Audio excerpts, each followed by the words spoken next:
Hello mga suki, sa sobrang init ngayon, ang dami ng request sa akin na gumawa naman daw ako ng mga malalamig na pagkain. So ito na nga po ang ating mga pamatid uhaw. So gumawa ako ng mango tapioca jelly.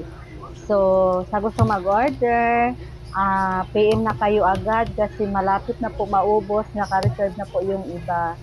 Ah, kung napapansin niyo po ay magkaiba po ng itsura yung ating lagayan, may bilog, may rectangle, pero same lang po ang quantity niyan, 500 ml po.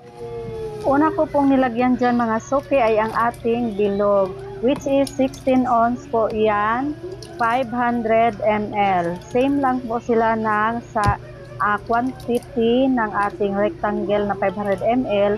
Sinukat ko na po yan, same lang po talaga sila ng laman mga suki. So dito nga pala sa ginawa ko ay nakagawa lang ako ng 7 tabs. Kaya mag-PM na po kayo mga suki, baka kayo ay maubusan. Hindi po kasi ako gumagawa nito mga suki ng maramihan dahil pag hindi po ito naubos agad ay baka malulugi lang tayo, no? Baka masira. Kaya kung ikaw ay naghahanap dyan ng pamatid uhaw at gusto nyo kumain ng mga dessert na malamig, ay mag-PM na po kayo mga suki kong mahal. 80 pesos lang po per tab mga suki. Sulit na good for 1 to 2 person na po ang makakain. Pwede nga 3 person kung kung medyo hindi kayo sa pagkain, no.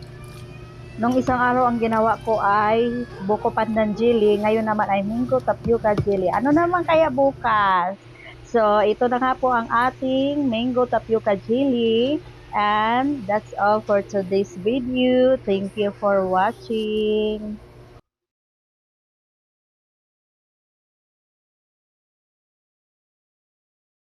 Order na at Andres Bilao Packets. Thank you.